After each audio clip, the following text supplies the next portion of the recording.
কোনো চারা পাইনি দেওয়া কোরআনের মিছিলে শুনিয়ে দেই চলো সত্যবাণী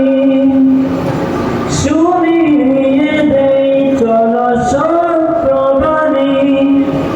পথ বাতিলেই দেই আমলে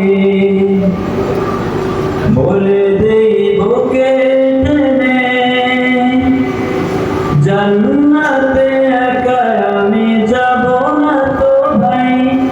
তোমাকেও জান্নাতে দলে